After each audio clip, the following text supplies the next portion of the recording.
তোমার বাবার চোখ বন্ধ হলে না বুঝবা দুনিয়া কাকে বলে। তোমার বাবার উপার্জন শেষ হয়ে গেলে না বুঝবা দুনিয়া কাকে বলে। তোমার কাঁধে যখন উপার্জনের দায়িত্ব আসবে তখন না বুঝবা দুনিয়া কাকে বলে, রোজগার কত কষ্ট। সেদিন আমি একজন লোককে দেখছি, তাকাইয়া দেখছি অনেকক্ষণ, ট্রাকের থেকে সিমেন্টের বস্তা নামাইতেছে।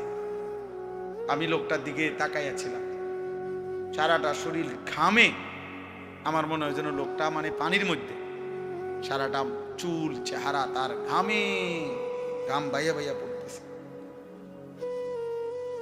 তাহলে এক বস্তা ট্রাকের থেকে প্রতি বস্তা সিমেন্ট নামাইয়া গোডাউনে থুইলে সর্বোচ্চ 60 টাকা 8 টাকা বা 10 টাকা দেয়। সর্বোচ্চ রেট হলো 10 টাকা, মানে এন থেকে হয়তো গোডাউনে থুইবে আর কি।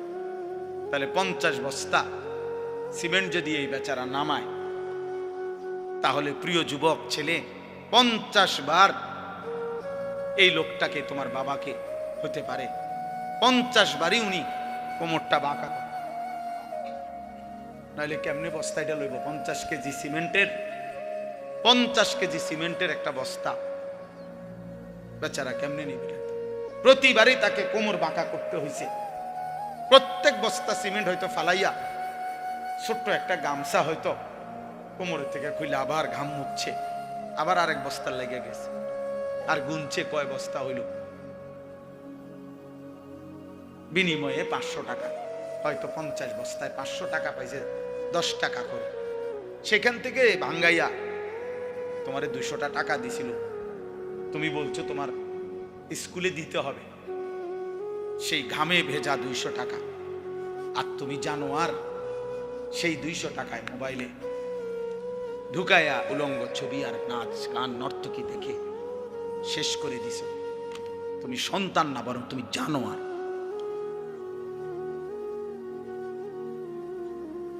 তুমি সন্তান, তুমি মানুষ না, বরং তুমি কুত্তা, তুমি জানোয়ার। তুমি জানো না তোমার বাবার এই 100টা টাকার পিছনে কতগুলো ঘাম ঝরছে, বেচা কতগুলো ঘাম ঝরছে।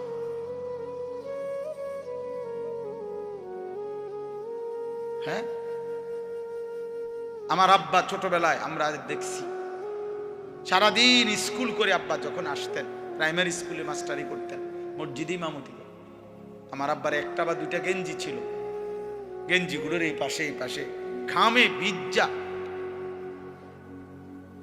তো আমার মনে আছে কোনো সময় গেঞ্জি ধুইতে দিলে আমরা ধুইতাম না, আমি ফাটতাম না, মানে ঘামের গন্ধে বাবার গেঞ্জি ভিজা থাকত। সেখান থেকে আব্বা আমার মনে আছে মাস শেষে প্রতি 300 টাকা মাদ্রাসায় পাঠাইছে আমার লেগে। একটা পোস্ট কার্ডে তখন মানি অর্ডার করতে হইতো টাকা, তো মানি অর্ডার করলে একটা ছোট্ট পোস্ট কার্ড আছিল, এটার মধ্যে নাম ঠিকানা লিখতে হইতো, নিচে দিয়া একটু জায়গা ছিল, এখানে নিজস্ব কোনো কথা থাকলে লিখতে হইতো। আব্বা লিখতো, আনিস তোমার জন্য 300 টাকা পাঠাইলাম, বাবা টাকা পাইয়া জানাইও। তো আব্বারে জানাইতাম যে বাবা টাকা পাইছে। এই 300 টাকা গুনে গুনে 2 টাকা ডাইলবাজি, 2টা পরোটা, এমনি আমি গুনে গুনে খাইতাম, হিসাব গুনে গুনে। এই জন্য দোস্ত আমার, বন্ধু আমার, আমি বিষয়টা বললাম, মেহনত, যথাযথ পরিশ্রম মানুষকে দুনিয়াতেও ভালো করে, আখিরাতেও ভালো।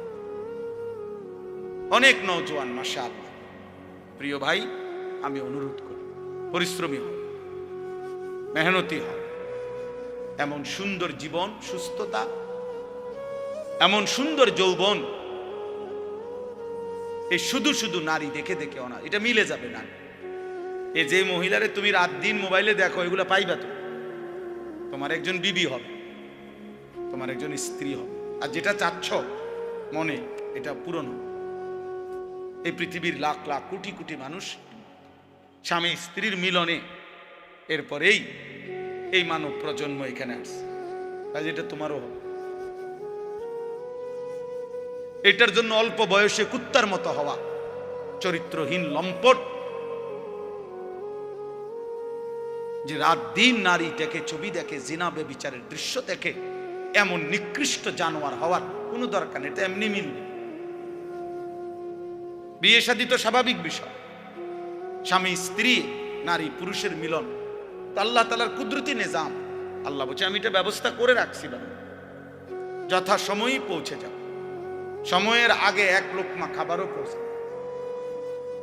আমরা কিতাবে পড়ছি, কিতাবের মধ্যে আছে, আমরা পড়ছি যে হে আল্লাহর বান্দা, তোমার লোকমা যদি, তুমি আসো জমিনে, আর তোমার একটি লোকমা যদি পাহাড়ের উপরেও থাকে, তো নিশ্চিত মনে রেখো, ইয়াকিন, পাহাড়ের উপরের ওই লোকমাটাই তোমার মুখে পৌঁছবে।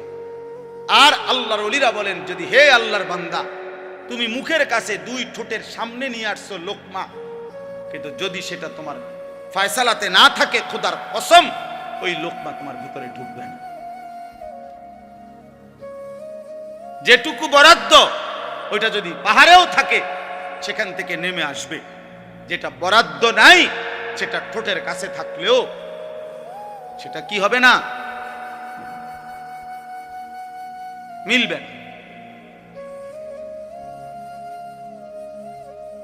অতএব আমাদের জীবনের এটা বড় বুঝা উচিত। আমি বেশি আফসোস করি যে ছেলেরা, বাবা কেন বুঝতেছো না যে তুমি তোমারে চিনলা না কেন? কমপক্ষে ডানে বামে তাকাইও না, এই সমাজের কারো দিকে তাকাইও না, তোমার দিকে তাকাও তো একটু, যে আমি কি করছি সারাটা দিনে। এটা কি একটা সুস্থ মানুষের কাজ? সারা দিনে আমি বেশি ব্যস্ত ছিলাম। আজকে মাগরিব পর্যন্ত আমার বাচ্চা অসুস্থ ছিল, আর আমি ডাক্তার দেখাইয়া বাসাত রাইখা সুদন্যপুর আমার শায়েখ আরিফ বিল্লাহ আল্লামা মুফতি মুশতাকুর নবী কাসেমি হজরতের মাদ্রাসায় আমি যাইতে হয়েছে মাগরিবের পর। ওইখানে ইসলাহি মাহফিল, সেখানে আমি 20 মিনিট বয়ান করছি। এরপরে এখানে আসছি। আমি বারবার যোগাযোগ হইতেছে যে দেরি হয়ে যাইতেছে, বা আমার আরেকটা মাহফিল আছে, সবই ঠিক আছে, কিন্তু আমি মাঝখানে ঠিকই এরপরেও এলিটগঞ্জ পাম্পে আমরা এশার নামাজ জামাতে পড়ে আসছি। মাহফিল যদি কাইতে হইয়া যায়, শীত হইয়া যায়, আমাকে আমার নামাজ তো পড়তে হবে না? শ্রোতা যদি চলেও যায়, আমাকে আমার নামাজ পড়তে হবে না? ওই দেখো, ঠিক ওই দেখো, ওই অপদার্থরে দেখো, ঠিক মতো চোখেও দেখে না, কিন্তু মাগার মোবাইলে এমনি, হ্যাঁ চোখের লোকে লাগাই এলাও, এটা গাম দিয়া কষ্টে লাগাই দাও, এই যে আছে এখানে কষ্টে। হ্যাঁ হ্যাঁ, না না, লজ্জা, লজ্জা হবে কোন দিন? কোন দিন হবে বলেন? হায়া হবে কোন দিন? তাইলে শিখবে কোন দিন আমার ছেলেরা? সন্তান শিখবে কোন দিন? ফেরাবে কে এদেরকে? কারো। সবাই আমরা সবাই ভাবতেছেন পাশ কাইটা জায়গা, সবাই ভাবতেছেন মাথা নোয়া জায়গা, সবাই ভাবতেছেন যার যার রুমে ঢুকে গেলে, ঘরে ঢুকে গেলে দরজা বন্ধ করে দিলে নিরাপদ। আল্লাহর কসম, কোন সমাজের মধ্যে যদি জিনা বেড়ে যায়, বেবিচার বেড়ে যায়, নারী ছেলে মেয়ের অবাধ মেলামেশা চলাফেরা যদি বেড়ে যায়, রব্বে কাবার কসম কিতাবে আছে, ওই সমাজের কোন ঘর আর পবিত্র নারী মেলা কঠিন হয়ে যায়। আগামীর প্রজন্ম হয়তো নেককার মেয়ে, চরিত্রবান মেয়ে, সতী সাথী মেয়ে মিলাটা কঠিন হয়ে যাবে যদি জেনা বেবিচার আর পরকিয়া আর হারাম অসভ্যতা এইভাবে ছড়িয়ে যায়। বর্তমান সময়ে মানুষের সবচেয়ে বেশি যেই গুণাটি হচ্ছে, সেটা হলো এই চোখের গুণ। কিসের গুণা বলেন? এই চোখের। দিবা নিশি আমাদের মা বোনেরা বেপর্দা রাস্তায় চলছে, নিজেদের ভিন্ন রকমের অঙ্গভঙ্গি, আর এটা পুরুষ প্রতিনিয়ত দেখছে, অথচ এটা হারাম। মোবাইলে প্রতিনিয়ত কিশোর যুবক ছেলেরা, একটা বয়সী ছেলেরা একেবারে বেসামাল এই বড় মোবাইল ব্যবহার করে রাত নাই দিন নাই সারা রাত নারী ছবি অস্থির দৃশ্য দেখছে। অথচ খোদার কসম এটা একদিন জাহান্নাম ছাড়া আর কিছুই মিলবে না। আল্লাহর নবী সাল্লাল্লাহু আলাইহি সাল্লাম বলেছেন, যে ব্যক্তি কোনো নারীর সৌন্দর্য হারাম, যেটা তার দেখার অনুমতি নাই, সে দেখলো, খোদার কসম নবী বলছে কিয়ামতের দিন তার দুই চোখে সীসা জাহান্নামের আগুনে গলাইয়া এরপরে সীসা ঢেলে দেওয়া হয়, সীসা ঢেলে দেওয়া হয়, সীসা ঢেলে দেওয়া। অতএব আপনাদের কাছে অনুরোধ করছি, এই ছোট্ট কথাটা আল্লাহ তাআলা আমাদেরকে বলছেন, ইয়াগুদ্দু মিন আবসারিহিম, চোখ নামাও, চোখ। যুবক ভাই, তোমরা অনেক নওজোয়ান, মাশাআল্লাহ, প্রিয় সন্তান, নিজের উপরে দয়া করো। এই মোবাইলের অব্যাহত নেশা তোমারে ক্ষতিগ্রস্ত করবে। একদিন তুমি দুনিয়াও আগামাতা কিছুই খুঁজে পাবা না, আখেরাত আখেরাত। বয়স্ক বাবা যারা আছেন এখনো 50-60 বছর, অথচ এখনো চা দোকানে, টেলিভিশনে নাটক, সিনেমা, নর্তকীর নাচ দেখার অভ্যস্ত বা অভ্যাস আছে, আল্লাহর ওয়াস্তে চাচা ছেড়ে দেয়। এটা অসভ্যতা ছাড়া এই বয়সে আরো বেশি অসভ্যতা। এই জন্য আল্লাহ নবী সাল্লাল্লাহু আলাইহি সাল্লাম স্পষ্ট বলছেন, রাগ হবেন না, নবীজি বলছেন, আল্লাহ নবী সাল্লাল্লাহু আলাইহি সাল্লাম বলছেন, হাসরের দিন আল্লাহ তাআলা ওই বান্দার দিকে তাকাবেন না, আল্লাহ তাআলা তাকে পবিত্র করবেন না, আল্লাহ তাআলা তাকে জাহান্নাম থেকে বাঁচাবেন না। এই কথা বলতে গিয়ে 1 নম্বরে যার কথা বলছে, নবীজি বলছেন যে আশ-শাইখুজ জানি, যে বুড়া ব্যভিচারী। খোদার কসম, বয়স বেশি, বয়স হয়ে গেছে, অথচ এখনো জিনাকার, ব্যভিচারী। আর চোখ দিয়ে ভিন নারী দেখলে এটাও জিনা, হাত দিয়ে ছুঁয়ে দিলে এটাও জিনা, কান দিয়ে শুনলে ভিন নারীর কথা, হারাম কথা, এটাও জিনা, অন্তর দিয়ে কল্পনা করলে এটাও জিনা, লজ্জাস্থান দিয়ে জিনা করলে এটাও জিনা, নবীজি বলছেন। অতএব আল্লাহর নবী সাল্লাল্লাহু আলাইহি সাল্লাম বলছেন, বয়স্ক হওয়ার পরেও যে জিনার অভ্যাস, হারাম নারী দেখার অভ্যাস, বাস্তবে হোক আর মোবাইলে হোক আর টেলিভিশনে হোক আর সাদওয়ানে হোক, এই বদঅভ্যাস যে ছাড়ে নাই, আল্লাহ তাআলা তার দিকে কিয়ামতের দিন তাকাবেনও না, আল্লাহ তাকে পবিত্রও করবে না, আল্লাহ তাকে জাহান্নাম থেকে বাঁচাবেও। অতএব দয়া করে জওয়ান কিংবা বৃদ্ধ এবং নারীরা যারা, পরের আয়াতে আল্লাহ বলছেন, ওয়া কুল্লিল মুমিনাত ইয়াগদুদনা মিন আবসারিহিন্না ওয়া ইয়াহফাজনা ফুরুজাহুন্না। আল্লাহ বলছে মুমিন মহিলাদেরকেও বলেন তারা যেন ভিন পুরুষ থেকে তাদের চোখ নামিয়ে রাখে এবং তারাও যেন তাদের লজ্জাস্থান হেফাজত করে। অতএব চোখ হেফাজত করা, হারাম দৃশ্য, হারাম ছবি, অশ্লীল নাচ গান, হারাম নারীর দিকে তাকানো যত মন চায়, বা যদি কলিজা ছিঁড়েও যায়, যদি কলিজা ছিঁড়েও যায়, 1000 লক্ষ বারও যদি মন চায়, প্রিয় যুবক আমার, নওজোয়ান সাথী আমার, প্রিয় ভাই আমার, বন্ধু আমার, মুসলমানের সন্তান, তুমি ফিরে আসো। আমি এক বন্ধু অনুরোধ করলাম, এতে করে লাভ কি হবে? যালিকা আজকা লাহুম। কোরআনের এই আয়াতে আল্লাহ বলেন, যদি কেউ এই 2টি কাজ করে, 1 চোখ হেফাজত করে, 2 লজ্জাস্থান হেফাজত করে, আল্লাহ বলেন আমি ওয়াদা দিলাম, আমি তার অন্তর 100 শতভাগ আমি তার দিল পবিত্র করে দেব, 100 ভাগ পবিত্র। ইন্নাল্লাহা খাবীরুম বিমা ইয়াসনাউন।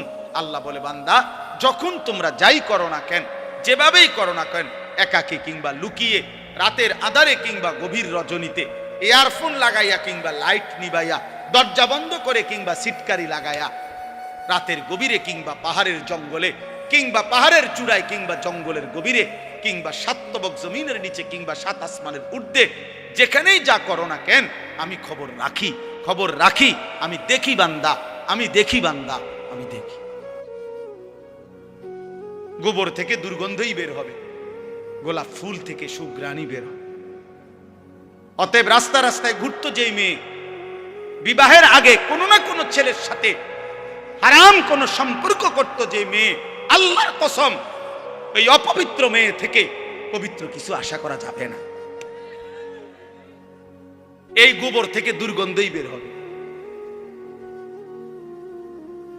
এই গোবর থেকে দুর্গন্ধই বের হবে। অতএব এটা ভাবা দরকার, ভাব, আমরা এটা বোঝা দরকার। আমাদের প্রজন্মের হেফাজত দরকার। একটি সমাজের মধ্যে সবচেয়ে বড় সম্পদ, একটি ঘরের সবচেয়ে বড় সম্পদ, একজন বাবার সবচেয়ে বড় সম্পদ তার স্ত্রী সন্তান। খাট যত দামি হোক দোস্ত, 20 বছর পরে এই খাট ওই ঘরে থাকবে না। পৃথিবীর সবচেয়ে মজবুত কাঠ দিয়েও যদি সোফা বানায় 5 বছর লাগবে না, এটার বার্নিশ উঠে যাবে 3 বছর 4 বছরের ভিতরে। পরবর্তী 20 বছরের ভিতরে ওই ফার্নিচারের নাম গন্ধ ঘরে পাওয়া যাবে না, কারণ এর পরে আরো বহু লেটেস্ট মডেল পৃথিবীতে আসছে, যার কারণে ইডি হালাই দিছে। বুঝেন নাই কথা? এটা মসজিদে যে আগে মোজাইক হইতো, আমি তো দেখছি ছোটবেলা, মেশিন দিয়া ছোট ছোট ছোট গুড়া গুড়া পাথরের গুড়া মোজাইক করতো। আর এগুলার মোজাইক আগে ছোট ছোট এলো মেলো পাথরের কঙ্কর, ছোট ছোট পিচি পিচি পিচি না মোজাইক দেখছেন না? কই এখন আসেনি এগুলা। মোজাইক ভাঙ্গা টাইলস লাগা, মানে এমন মসজিদ যেখানে আগে মোজাইক ছিল, কয় না এটি ওনার ভাল লাগে না, আরে উড়াও এটি উড়াও, টাইলস পুরা বসি টাইলস করো, টাইলস করো। পুরাতন গ্রিল বদলাইয়া SS5 এর দরজা গ্রিল লাগানো হয় কিনা বলে? তাইলে বাবা বলে দুনিয়ার এই আসবাব উপকরণ আমরা যা দুনিয়া সাজাইলাম ঘরের, আল্লাহর কসম এগুলা থাকবে না। আমনে রেখে যাওয়া কাছের ফ্লেট আগামী 10 বছর পরে আর থাকবে না। আপনার রেখে যাওয়া সোফা, ফার্নিচার, খাট, ডাইনিং টেবিল এগুলো থাকবে না। এগুলা বংশধররা ফেলে দিবে, নায়নাতকুররা ফেলে দিবে।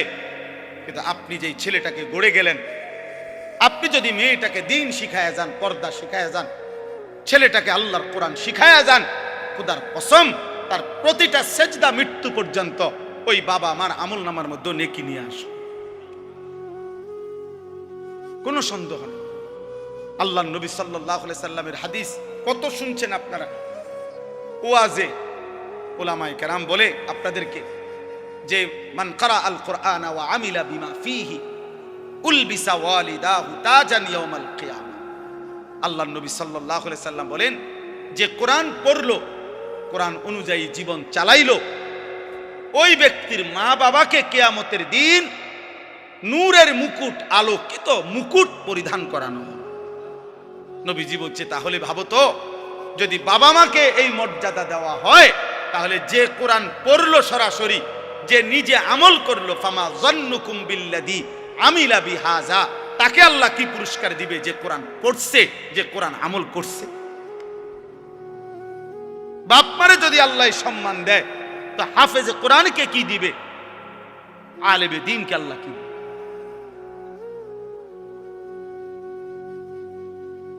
এজন্য প্রিয় ভাই, প্রিয় বাবা, সবাই মিলে গুনাহ ছাড়েন। আমার মূল বক্তব্য আজকে এতটুকু, গুনাহ ছেড়ে দিতে হবে। আখিরাত যদি পাইতে হয়, জাহান্নাম থেকে বাঁচতে হলেও গুনাহ ছেড়ে দেওয়া জরুরি, জান্নাতে প্রবেশ করতে হলেও গুনাহ ছেড়ে দেওয়া জরুরি। এক মুমিনের ডিউটি 2টা, একজন মুসলমানের জীবনের 24 ঘন্টা কাজ 2টা। 1 গুনাহ বর্জন করা, 2 আদেশ পালন করা। খালাস, এরই নাম জীবন, এরই নাম মুসলমান, এরই নাম তাকওয়া, এর পিছনেই জান্নাত। উইদ্দাত লিল মুত্তাকিন, রব্বুল আলামিন বলে জান্নাত বানানোই হয়েছে মুত্তাকিদের জন্য। আর মুত্তাকি বলেই তাকে ওই মুমিনকে, যে মুমিন প্রথমত গুনাহ বর্জন করে, দ্বিতীয়ত আদেশ পালন করে। আদেশ পালন, সতর খোলা রাখা। মনে করেন কারো নাভি থেকে হাঁটুর নিচ পর্যন্ত, এটা হলো সতর পুরুষের, এটা খোলা রাখা গুনাহ না নেকি? কথা বলেন। একজন মনে করেন এখন নামাজের ওয়াক্ত, নামাজ আদায় করা, এটা গুনাহ না নেকি? নেকি, বুঝেন নাই? নামাজ আদায় করা কি নেকি? সতর ঢাকা মানে সতর খোলা রাখা, এটা কি? গুনাহ। এ শরীয়তের মাসআলা হইল যে এক্ষেত্রে কোনটা আগে ফরজ? ফরজ হইলে আগে সতর ঢাকা ফরজ, এরপরে নামাজ পড়া। হিসাব বুঝছেন? নামাজের বাহিরে যেই ফরজগুলা, এর মধ্যে একটা কি আছে? তাহলে বোঝা গেল আগে তুমি এই গুনাহটা আগে কি করতে হবে? সরাইতে হবে, সতর ঢাকা, এরপরে সেজদা দিবে, এরপরে সেজদা দিবে। আগে সুদের থেকে বাঁচা জরুরি, এরপরে দান সদকা উপকার। আগে কিস্তির থেকে বাঁচা জরুরি, এরপরে দান সদকা করা উপকার। আগে লোন থেকে বাঁচা জরুরি, এরপরে দান সদকা করা উপকার। মসজিদে টাকা না দিছেন 30,000, কিন্তু 30 লাখ টাকা দিয়ে আপনি সুদের ব্যবসা করেন। এই বাটফার, পীর সওয়াব আরামখোর, সওয়াব কিসের? আবার সওয়াব তোমার আব্বাই দেয়। সুদখোরের 1 টাকায় কোনো নেকি হয় না, 1 টাকায়ও না। ফ্যান হয় নেকি হয় না, টাইলস হয় নেকি হয় না, নেকি ইমাম সাহেব দেয় না। ইমাম সাহেব শিক্ষা দিলে হইতো না। মাহফিলের বক্তা যদি একারে জনাব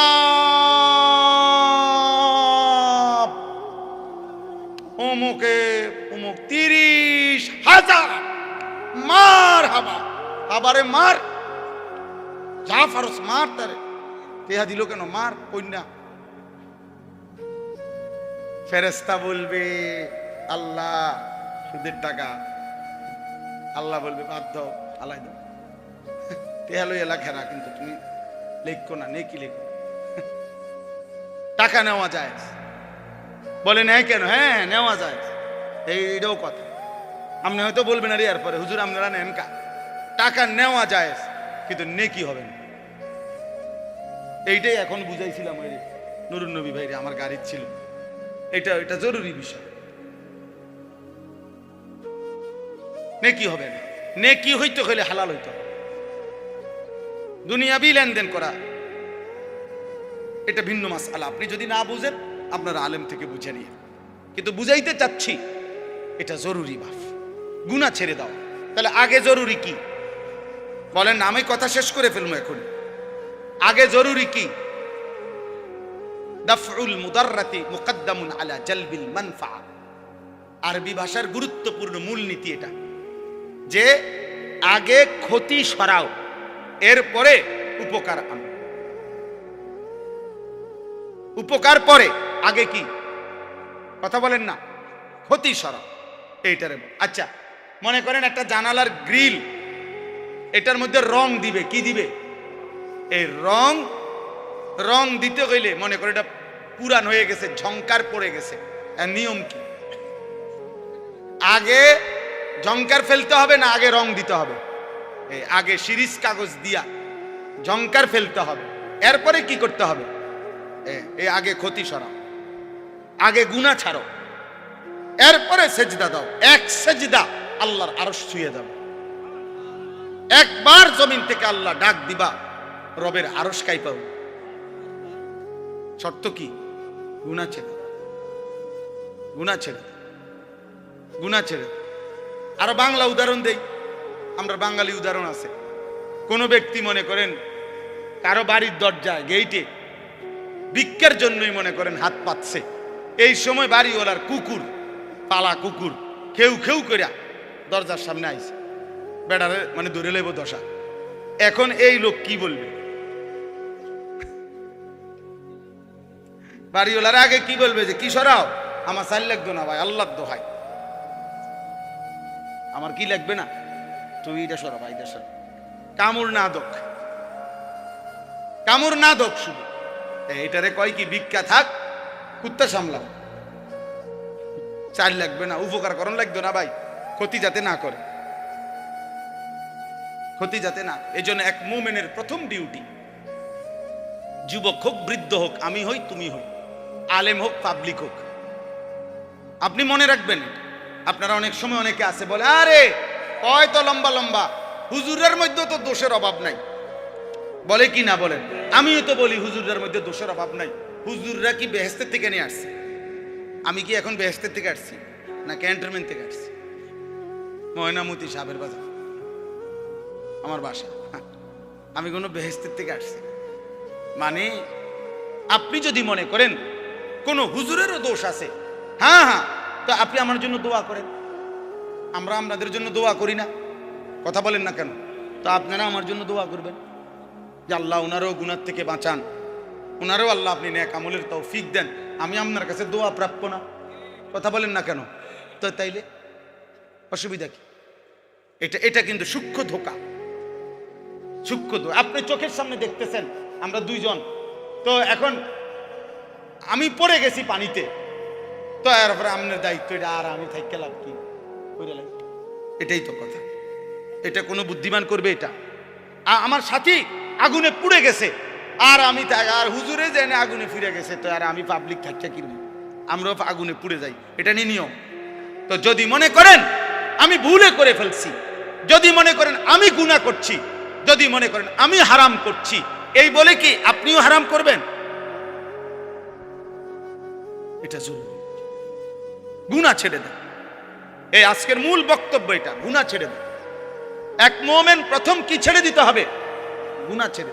বিষয়টা কঠিন হইল, এটা আমাদের আল্লাহর আদেশ, আর আল্লাহর আদেশের উপরে কঠিন না সহজ, পারতেছি না এত কথা বলার কোনো সুযোগ নাই।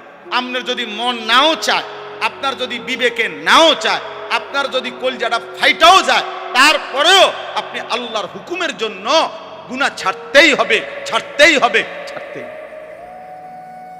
কার হুকুম এটা? আমার মালিকের। বসে আদেশ করছে, অতএব অনেক সময় অনেক কাজ ভাল লাগতেছে না, তারপরও অধীনস্থ কর্মকর্তা তার বসের আদেশ মন না চাইলেও পালন করতে হবে। আর মন চাইলে তো ভালোই, মন চাইলে তো কি ভালো। এটা জরুরি বিষয়। এজন্য গুনাহ ছেড়ে দাও, গুনাহ ছেড়ে দাও। তাকওয়ার প্রথম অর্থ গুনাহ বর্জন, দ্বিতীয় অর্থ আদেশ পালন।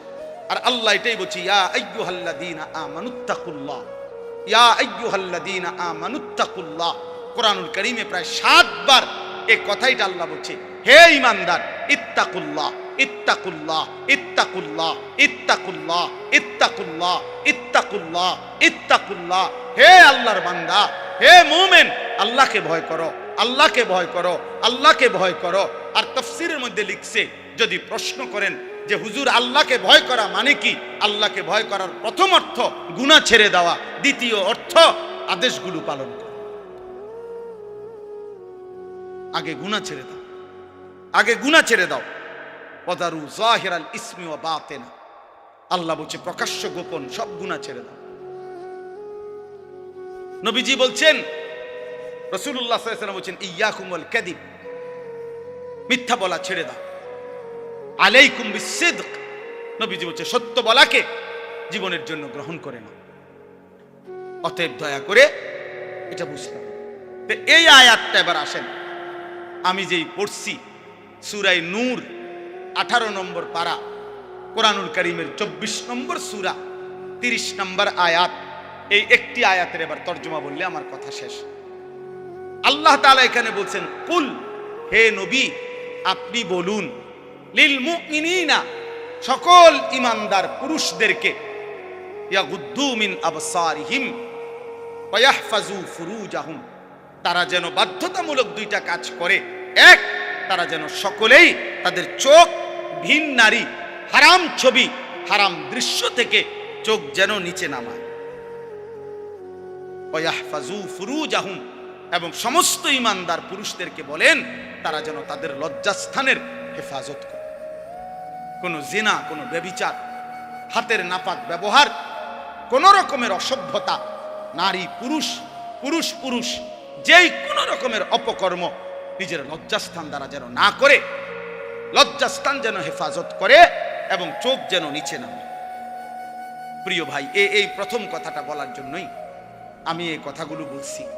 আজকের সময়ের বিবেকবান যারা, দিন নিয়ে যারা ভাবে, মানুষকে নিয়ে যারা ভাবে, এরকম বিবেকবান বিচক্ষণ বুজুর্গ আল্লাহওয়ালা ওলামায়ে কেরামের মূল বক্তব্য হলো, বর্তমান সময়ে মানুষের সবচেয়ে বেশি যেই গুনাহটি হচ্ছে সেটা হলো এই চোখের গুনাহ। কিসের গুনাহ বলেন? এই চোখের।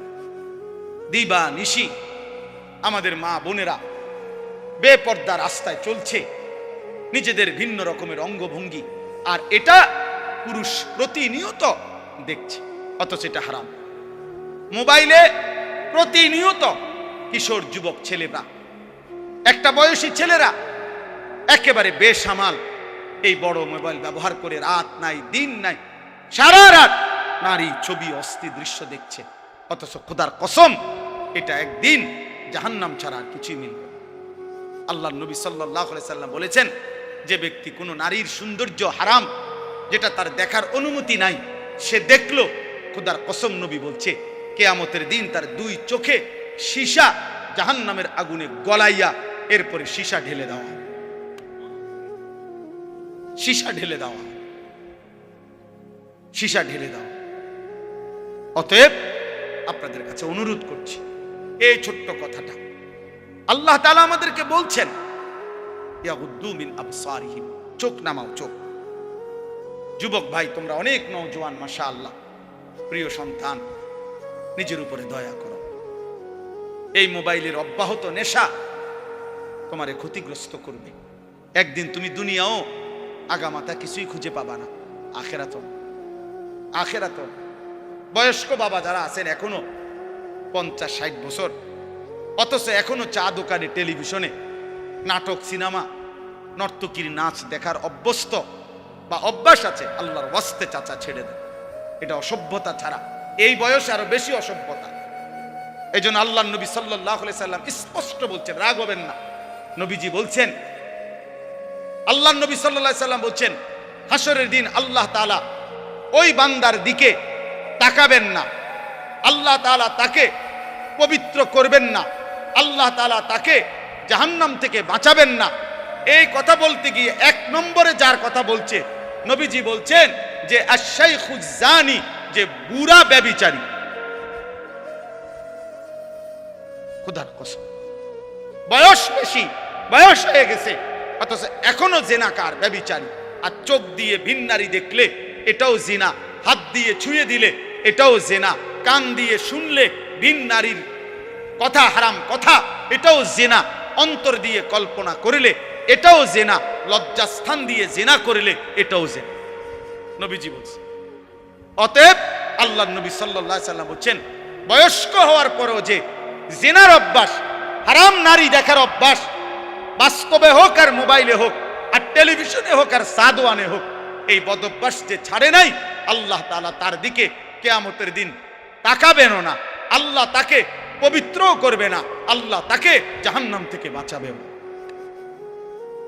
অতএব দয়া করে জওয়ান কিংবা বৃদ্ধ এবং নারীরা যারা, পরের আয়াতে আল্লাহ বলছেন, ওয়া কুল্লিল মুমিনাত ইয়াগদুদনা মিন আবসারিহিন্না ওয়া ইয়াহফাজনা ফুরুজাহুন্না। আল্লাহ বলছে মুমিন মহিলাদেরকেও বলেন তারা যেন ভিন পুরুষ থেকে তাদের চোখ নামিয়ে রাখে এবং তারাও যেন তাদের লজ্জাস্থান হেফাজত করে। অতএব চোখ হেফাজত করা, হারাম দৃশ্য, হারাম ছবি, অশ্লীল নাচ গান, হারাম নারীর দিকে তাকানো যত মন চায়, বা যদি কলিজা ছিঁড়েও যায়, যদি কলিজা ছিঁড়েও যায়, 1000 লক্ষবারও যদি মন চায়, প্রিয় যুবক আমার, নওজওয়ান সাথী আমার, প্রিয় ভাই আমার, বন্ধু আমার, মুসলমানের সন্তান, তুমি ফিরে আসো।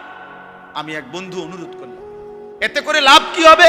যালিকা আযকা লাহুম। কোরআনের এই আয়াতে আল্লাহ বলেন, যদি কেউ এই 2টি কাজ করে, 1 চোখ হেফাজত করে, 2 লজ্জাস্থান হেফাজত করে, আল্লাহ বলেন আমি ওয়াদা দিলাম, আমি তার অন্তর 100 শতভাগ আমি তার দিল পবিত্র করে দেব, 100 পবিত্র। ইন্নাল্লাহা খাবীরুম বিমা ইয়াসনাউন। আল্লাহ বলে, বান্দা যখন তোমরা যাই করো না কেন, যেভাবেই করো না কেন, একাকী কিংবা লুকিয়ে, রাতের আঁধারে কিংবা গভীর রজনীতে, ইয়ারফোন লাগাইয়া কিংবা লাইট নিবাইয়া, দরজা বন্ধ করে কিংবা সিটকারি লাগাইয়া, রাতের গভীরে কিংবা পাহাড়ের জঙ্গলে কিংবা পাহাড়ের চূড়ায় কিংবা জঙ্গলের গভীরে কিংবা 7 তবক জমিনের নিচে কিংবা 7 আসমানের ঊর্ধ্বে, যেখানেই যা করো না কেন, আমি খবর রাখি, খবর রাখি, আমি দেখি বান্দা, আমি দেখি বান্দা, আমি দেখি। অতএব দোস্ত আমার, আল্লাহকে আড়াল করা সম্ভব? আল্লাহকে ফাঁকি দেওয়া সম্ভব? আল্লাহ তাআলার দৃষ্টির আড়ালে যাওয়া সম্ভব? অতএব এইটুকুই সবক। আমরা যদি ইমানদার হই, আমরা যদি মুমিন হই, তাহলে আমাদের নারী, আমাদের পুরুষ, আমাদের কিশোর, আমাদের যুবক, আমাদের মা, আমাদের বোন, আমাদের স্ত্রী, আমি হুজুর, আপনি পাবলিক, আমরা সবার দায়িত্ব চোখ হেফাজত করা। কি হেফাজত করা? কারণ চোখ হারাম নারী দেখা গুনাহ কিনা? বলেন না কেন? অতএব এই গুনাহ ছিল। আল্লাহ তাআলা আমাদেরকে তৌফিক দেন, কবুল করেন। আমিন। বিবাহ একটি সম্পর্ক, বিবাহ একটি ইবাদত। ইবাদত কিনা কথা বলেন? আল্লাহ কোরআনে বলছে ফানকিহু, তোমরা বিবাহ করো। তো যেটা আল্লাহর হুকুম এটা ইবাদত কিনা? নবীজি সাল্লাল্লাহু আলাইহি সাল্লাম বলছে আন-নিকাহু মিন সুন্নতি, বিবাহ আমি রাসূলের সুন্নাত। তো যেটা নবীর সুন্নাত এটা উৎসব নাকি ইবাদত? এটা ফুর্তি নাকি ইবাদত? নবীর সুন্নত এটা ফুর্তি নাকি ইবাদত? তাহলে বিবাহ কি? ইবাদত। আল্লাহর হুকুম এ কারণেও ইবাদত, নবীর সুন্নাত এ কারণেও ইবাদত। ইবাদত ইবাদত এক। দুই নাম্বার, বিবাহ মানে একটি ছেলে মেয়ের এই সম্পর্ক শুধু উপভোগের সম্পর্ক নয়, বরং এই স্বামী স্ত্রী মানে এখান থেকে কিয়ামত পর্যন্ত একটি প্রজন্ম। আমার দাদা দাদির মিলনে আমার বাবা, মা বাবার মিলনে আমি, আমার স্ত্রীর পরে আমার সন্তান। তাইলে এইভাবে এটা একটা সিরিয়াল, এটা একটা সিরিয়াল। আমার দাদা 5 ওয়াক্ত নামাজ পড়ছেন রমজান মাসে, পুরা রমজানে মসজিদে ছিলেন, শেষ 10 দিন এতেকাফ করছেন। ঈদের চাঁদ উঠছে, ঈদের দিন দাদা সকালবেলা ভোরে মসজিদ থেকে বের হইয়া ঈদের নামাজ পড়া ঘরে আসছে। চাচারে কইছে, ছোট চাচারে, যে আমি আমার শ্বশুর বাড়ির যামু, আমার একটা রিস্কা না দে। আমার চাচার নাম হোসেন, মানে হুসাইন।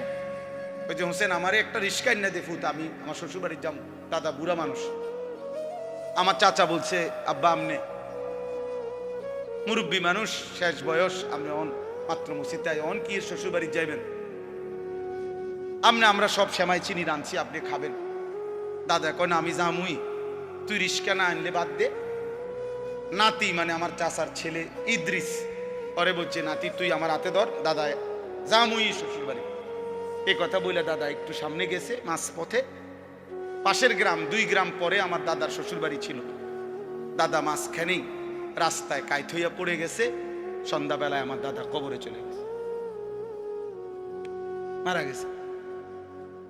আমার দাদা ঠিকই বুঝছে যে আমি শ্বশুর বাড়ি যাব। তাহলে আমার দাদা নেককার ছিলেন, নেককার ছিলেন, নিজের হাতে মসজিদ গড়ে গেছেন। তাহলে এটা একটা প্রজন্ম, স্বামী স্ত্রীর সুন্দর একটি সম্পর্ক, এদের ঈমান ইসলাম, এদের পাক পবিত্রতা, পর্দা পুশিদা, এটা একটা জেনারেশন তৈরি করে। এটা গুরুত্বপূর্ণ বাপ, কম হোক আল্লাহর কথা, কোরআন সুন্নাহর কথা আদবের সাথে শুনতে হয়, এটা জরুরি, নাইলে ফায়দা হয় না। এক তো হইলো আমি, একজন চিৎকার দিল, একজন সুর দিল, একজন টান দিল, কিছু বুট বাদাম বেচা হইল, এই সব মিলে ঝিলে কিছু একটা হলো না। ভাইয়া এটা আসলেই মূল মাকসাদ না। একটা বাঁশ মাটিতে গাঁটতেও কষ্ট আছে। এই রাস্তাটা আমি আসছি এখন অনেক ভাঙ্গা, তাইলে প্রত্যেককেই কষ্ট করে আসতে হয়েছে। সেটা যদি কোনো ফায়দা না হয়, আপনি দেখেন ওইখানে বুট বাদামের দোকানে অনেক লোক দাঁড়ায় আছে, অসংখ্য লোক এখন এই মাত্র। তাহলে সামান্য বাচ্চাদের কতগুলো খেলনা জিনিস, এই ছোট ছোট বাস, ছোট ছোট গাড়ি ঘোড়া, এগুলোর দোকানে এত লোক দাঁড়ায় থাকা কি অর্থ আছে বলে? মানুষের তো স্বাভাবিক একটা বিবেক থাকা দরকার যে আমি এখানে কেন দাঁড়ায় রইলাম। অথচ বাড়ির থেকে রওনা দিছে, অথবা বাড়িওয়ালা ঘরওয়ালারা জানে ওয়াজে গেছে, এটা জানে না, কি বলে? কিন্তু শয়তান মাঝ পথে আটকে রাখছে। হ্যাঁ, এটা কোরআনুল কারীমের মধ্যে আছে। আল্লাহ তাআলা কাছে শয়তান চ্যালেঞ্জ করেছে, আল্লাহি লা উযায়্যিনান্না আ'মালা ওয়া লা উগবিয়ান্নাহুম আজমাইন। আল্লাহর কসম, হে আল্লাহ, আমি আপনার বান্দাদের কাছে তাদের কাজকে গুনাহের রং দিয়ে সাজিয়ে দেব, অতঃপর আপনার বান্দাদেরকে আমি পথভ্রষ্ট করে দেব, পথভ্রষ্ট করে দেব। আল্লাযীনা যাল্লা সাইয়ুহুম ফিল হায়াতিদ দুনিয়া অহুম ইয়াহসাবুনা আন্নাহুম ইউহসিনুনা সুনআ। কোরআন শরীফে আছে, আল্লাহ বলেন অসংখ্য ক্ষতিগ্রস্ত বান্দা আছে এমন, দিন রাত তারা তাদের পরিশ্রম কর্মকাণ্ড কাজকর্মের দ্বারা ভাবতেছে অনেক ভালো কিছু করছে।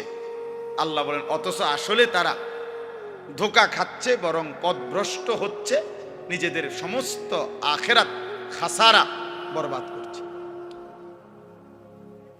বরবাদ করতেছে।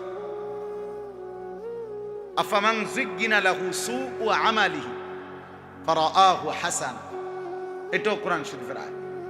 আল্লাহ তাআলা বলেন যাকে তার গুনাহ, তার নাফরমানির কাজটাকে তার কাছে খুব সুন্দর করে দেয়া হয়েছে, আর সে এটাকে মনে করতেছে ভালো কাজ, অথচ আসলে শয়তান তার নিকটে গুনাহকে সুন্দর করে সাজিয়ে দিছে,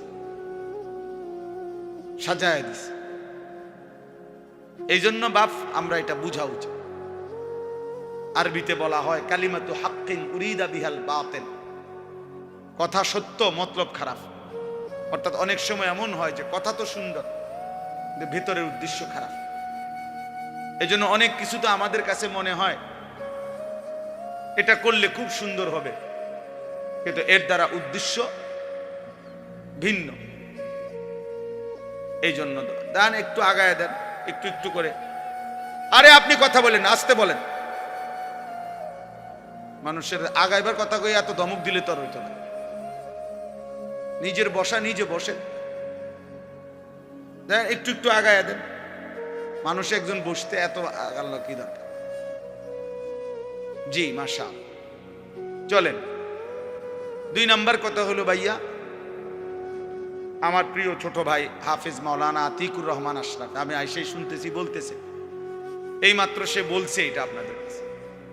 আমি আবার বললাম ছেলেরা, ভাইয়া একটা ছেলে মোবাইল হাতে ধইরা ভিডিও বা রেকর্ড করবা না, আমি নিষেধ করলাম। আর একটা মোবাইলও ধরে রাখবে, আমি নয়তো উঠাই দেবো তোমার দোস্ত, তুমি উঠে যাইতে হবে এখান থেকে। এরপরে ধমক দিলে লজ্জা পাইবা। আমি আগেই বলছি, আমি ব্যক্তিগতভাবে কোনো প্রার্থী না, নির্বাচনের কোনো জনসভার জন্য আসিনি। আমার একটা মার্কা আছে, সবাই একটু খেয়াল রাখেন না, কোনো মার্কা নাই। কথা বুঝছেন কিনা? আমি কোনো প্রার্থী না, এটা কোনো নির্বাচনী জনসভা। অল্প একটু সময় আল্লাহর কথা বলা, আখিরাতের কথা মনে করায় দাও। ওয়াজের মূল মাকসাদ কি? মূল মাকসাদ আত-তারগীব ওয়াত-তারহীব। অর্থ হলো জান্নাতের কাজের প্রতি উৎসাহিত করা, জাহান্নামের কাজের প্রতি ভয় প্রদর্শন করা। আত-তারগীব মানে হলো উৎসাহিত করা, আত-তারহীব মানে হলো ভয় প্রদর্শন করা। এটাই মূল ওয়াজ, মূলত মাকসাদ এটাই, যে আখিরাতের দিকে, জান্নাতি কাজের দিকে আপনাকে উৎসাহিত করলাম, আর জাহান্নামী কাজের দিকে ভয় প্রদর্শন করলাম, ভয় প্রদর্শন করলাম। এটাই মূল বিষয়। এই জন্য দয়া করে অল্প একটু সময় আমরা মনোযোগ দিয়ে শুনলে ফায়দা হবে। মোবাইল নিয়ে সারাক্ষণ, আমি এখানে নামছি এই মাত্র গাড়িতে, পুরাটা জায়গা আমরা খেয়ালও করি নাই, ড্রাইভারও বুঝে নাই, মানে পুরা কাদা। আমি কাদার মধ্যে পাও ডাইবা গেছে, আমি আপনার লুঙ্গি সহ জামাটা উঠাইতেছি, আর ওই অপদার্থ এটারে ভিডিও করতেছি। তাহলে মানুষ কি পরিমাণ, ছেলেরা কি পরিমাণ বিকৃত মস্তিষ্ক, কি পরিমাণ প্রতিবন্ধী আপনি বেরোন। একটা জলজ্জান্ত বাস পুড়ে যাচ্ছে, হাজার হাজার লোক ভিডিও করতেছে। একটা জলজ্জান্ত মানুষ পানিতে ডুবে যাচ্ছে, হাজার হাজার মানুষ ভিডিও করতেছে। এই হলো প্রজন্মের এখনকার হালাত, এখনকার জেনারেশনের হালাত হলো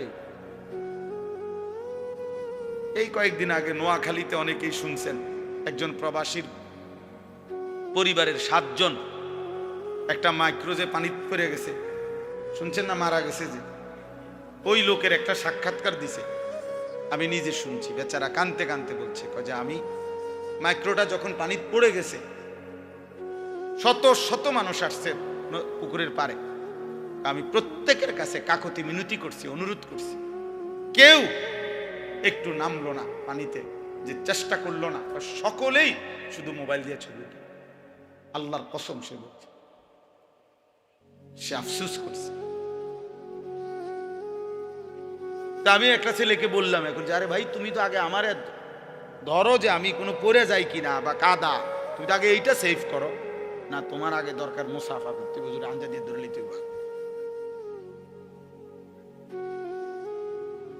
এটা দোস্ত নতুন জেনারেশন, তোমরা বুঝা উচিত ভাই, বুঝা উচিত। একটা মোবাইল যদি জীবনের সবকিছু হয়ে যায় 24 ঘন্টা, এই জীবন সামনে আগাবে না। আখেরাত তো পরের বিষয় ধরলাম, দুনিয়াও বেশি দিন টিকবে, দুনিয়াও বেশি দিন টিকবে। গাফলত কোনো মানুষকে, গাফেল মানুষ দুনিয়াতেও কোনো উন্নতি করতে পারে না, আখেরাতেও না। অমনোযোগী, অবহেলা, খামখেয়ালি, কাজের প্রতি নিষ্ঠা নাই, আগ্রহ নাই, পরিশ্রমের মানসিকতা নাই, ওই মানুষ দুনিয়াবি বাজার, ব্যবসা, লেনদেন, নিজের দুনিয়ার কাজেও ভালো করতে পারে। আমার আপনারা সবাই বুঝবেন, দেখেন জিজ্ঞাসা করে, যেই দোকানদার কোনো কাস্টমার যদি 3 বার 4 বার আইসা দেখে, মনে করেন এক সপ্তাহের মধ্যে উনি 3 বার আইসে এই দোকানে, আইসা 3 বারই দেখছে দোকান বন্ধ অথবা দোকানদার নাই, এরপরে সে পরবর্তী 6 মাসেও আর কোনোদিন এই দোকানে আসবে না। দেখেন, সে বলবে যে এনে দোকানদার থাকে না, আর বলা যায় না এটা বন্ধও থাকতে হবে, এই শেষ, মানে তার ব্যবসা শেষ, সে আর দাঁড়াইতে পারে না। এই জন্য এটা একটা নিয়ম, কাজের প্রতি নিষ্ঠা থাকতে হবে। এত বেশি পরিমাণ গাফেল, সারাক্ষণ হাসি, সারাক্ষণ মজা, দুষ্টামি, সারাক্ষণই মোবাইল নিয়ে ব্যস্ত থাকা, এ তো গাফলত ভাই, এ তো গাফলত, খামখেয়ালি। আর গাফেল মানুষ দুনিয়াতেও কোনো ভালো কিছু করতে পারে না, আখেরাতেও। ও আপনাদেরকে হঠাৎ আমি শুনলাম শুনাইতেছে আমার ওয়াজের 21 বছরের কথা। আমার 21 বছর এক এক দিন আমি কেমনে পার করছি এক মালিক যা। গত 2 রাত আমি টোটালি ঘুমাই, বৃহস্পতিবার রাতেও না, শুক্রবার রাতেও। পাবনা থেকে আমি আসছি সকালবেলা, সকাল 7টায় বয়ান করছি 1 ঘন্টা, ফেরি পার হইতে লাগছে মোট 8 ঘন্টা। তাইলে এজন্য দোস্ত বুঝাইতে চাচ্ছি, কাজের প্রতি নিষ্ঠা থাকতে, আন্তরিকতা থাকতে। দুনিয়াতেও কেউ যদি ভালো কিছু করতে, এই আজকে যারা বড় বড় শিল্পপতি, দুনিয়ার লাইনে বড় বড় পয়সাওয়ালা, দেখবা যে হালাল হারাম পরে, কিন্তু কমপক্ষে সে যে এই পর্যায়ে গেছে, হালাল হোক হারাম হোক, সে যেটা বুঝছে এটার উপরে সে সর্বোচ্চ দিন রাত মেহনত করছে। তার দিবানিশির মেহনত, পরিশ্রম, মাথার ঘাম তারে এই পর্যায়ে নিয়ে গেছে। আমার একদিন একজন বড় ব্যবসায়ী, ঢাকা পল্টনের 1000 কোটি টাকার মালিক এখন, উনি বলছিলেন, হুজুর আমি দোকানে দোকানে দাঁড়ায় থাকতাম, তারা দুপুরবেলা খানা খাইলে দোকানদাররা বাটির কোনা দিয়ে যদি 2 ভাত, কুদ্দুর তরকারি বাকি থাকতো, আমার এগুলা দিলে আমি 3-4 দোকানের এই খানা একত্র করে বা আমি 2 ভাত খাইতাম। আমি এভাবে তাকায় দাঁড়ায় হাঁটতাম, শুধু দোকানদাররা খাইলে যদি কুদ্দুর দেয় আমারে, আমি এত অভাবী ছিলাম, কিন্তু সেই আল্লাহ আমাকে মেহনতে পরিশ্রম করে গেছি, আজকে 1000 কোটি টাকার মালিক। স্বাভাবিক একটা রেস্টুরেন্টে আছে ওনার 16 তালা। তাইলে দোস্ত দুনিয়া বললাম, দুনিয়া দুনিয়া বাংলাদেশের একজন প্রতিষ্ঠিত ব্যবসায়ী ছিলেন, কিছুদিন আগে মারা গেছেন। আমি ইচ্ছা করে নাম বলতেছি না, পত্রিকায় ওনার অনেক বড় লেখা আছে। উনি বলছেন বাড়ির থেকে 90 টাকা নিয়ে সর্বপ্রথম আমি সায়দাবাদ গেছি, ঢাকা। সায়দাবাদে যারা মাটি কাটে ওই সময় তাদের সাথে যে যোগ দিছি, মাটি কাটবে, তারা বলছে যে কোদাল এবং টুকরি নিজের না হইলে হইতো না। অন্ত পড়ছে আরো বিপদে, মাটিও তো কাটতে পারতাম না, কারণ আমার তো কোদালও নাই, টুকরিও নাই। এরপরে আবার গায়ে খাইটা কষ্ট কইরা তারপরে কোদাল টুকরি কিনছি। ওইটুকু দিয়েই সে বাংলাদেশের মৃত্যুর আগে তিনি বাংলাদেশের একজন প্রথম শ্রেণীর ঠিকাদার ছিলেন। হাজার হাজার কোটি কোটি টাকার এই রোডের, হাইওয়ে রোডের কাজ করতেন। একটা সময় এই 90 টাকার পুঁজি। তাহলে ছেলেদেরকে বললাম, বাবা দুনিয়াও ভালো হবে না, এই ফেটে বাতে চলবে আর কি, কোন রকম আর জোরাতালি, এই চুলে ঘুরাইতে আর বাহারা দিন, এই কামের দূরে দিছে শয়তান তোমারে, ইবলিসে, যে তোমার একটা মহান কাজ দিছে, যে তোমার একটি জীবনের শ্রেষ্ঠ কাজ হলো প্রতিদিন সকাল থেকে রাত ঘুম পর্যন্ত 1,00,000 বার তুমি মোট চুলের এরকম ফিরাই, এই একটা তোমারে দারুণ কাজ দিছে শয়তান তোমারে, তোমার মতো ফালতু লোকের একটা কাজ ধরা,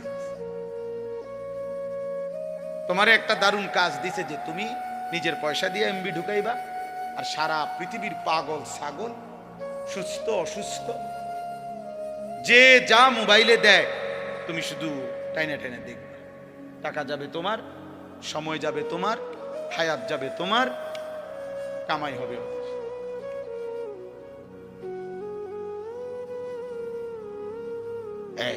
তোমারে বুদ্ধি দিয়ে দিছে যে যেমনে পারো টাকা ব্যবস্থা করবে তুমি বাপের টাকা চুরি করো, নয়তো মায়ের টাকা চুরি করো, নয়তো স্কুলের টিফিনের টাকা বাঁচায় রাখো, নয়তো যেভাবে পারো নারী তোমাকে দেখতেই হবে, উলঙ্গ ছবি তোমাকে দেখতেই হবে, হারাম ছবি তোমাকে দেখতেই হবে, অসৎ বন্ধুদের আড্ডা দিতেই হবে, আড্ডা দিতেই হবে। আল্লাহ আমাদেরকে হেফাজত করেন। এজন্য আমি সবাইকে বললাম, গাফলত অনেক বড় অভিশাপ, মানে খামখেয়ালি আর কি, অবহেলা, জীবনটাকে অনাদরে অবহেলায় নষ্ট করে দাও। বরং বুদ্ধিমান বিবেকবান ব্যক্তি পরিশ্রমী হয়। মানুষকে আল্লাহ তাআলা বলেছেন, লাকাদ খালাকনাল ইনসানা ফি কাবাদ। 3টা কসম করে আল্লাহ বলছেন যে আমি মানুষের সৃষ্টির মধ্যে আমি আল্লাহ পরিশ্রম করার, মেহনত করার যোগ্যতা দিয়েই, মানসিকতা দিয়েই আমি সৃষ্টি করেছি। এই ফি কাবাদ অর্থ আমি আল্লাহ তাআলা মানুষকে মেহনত করার মানসিকতা, যোগ্যতা দিয়েই লাকাদ খালাকনাল ইনসানা, আমি মানুষকে সৃষ্টি করেছি। এজন্য সব ছেলেকে বললাম, এই ভূমিকা ছাড়াই কথা শেষ, কথার প্রসঙ্গে প্রথম কথা এটা বললাম, গাফেল না হওয়া ভাইয়া, দুনিয়াও না আখিরাত। ভালো উপার্জনের জন্য মেহনত করতে, একটু সুখ, একটু সচ্ছলতা, ঘর বাড়ি চলাফেরা, পরিবারের একটু প্রশস্ততার জন্য মেহনতও চাই।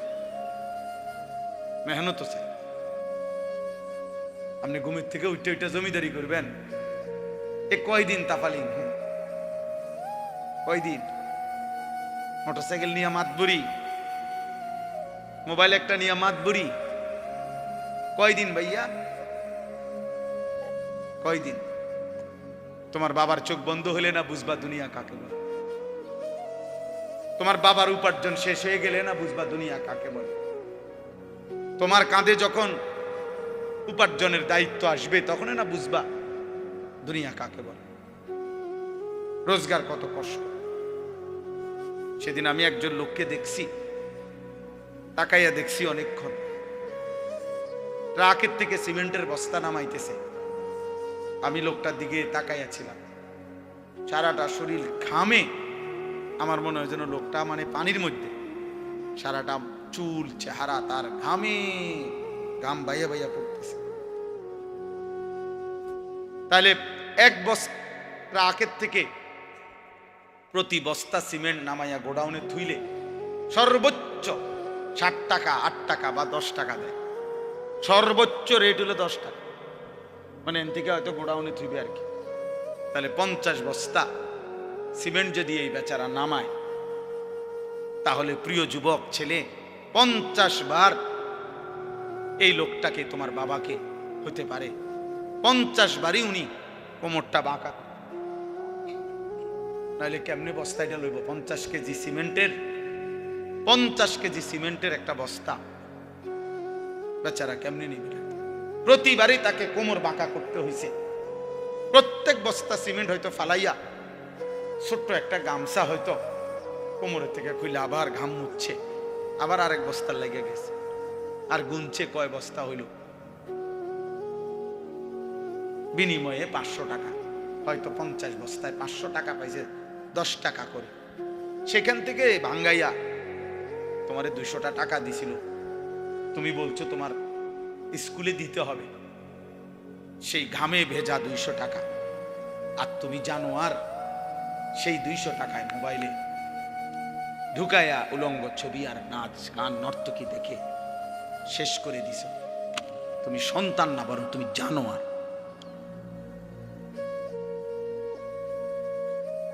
তুমি সন্তান, তুমি মানুষ না, বরং তুমি কুত্তা, তুমি জানো আর। তুমি জানো না তোমার বাবার এই 100টা টাকার পিছনে কতগুলো ঘাম ঝরছে, কতগুলো ঘাম ঝরছে।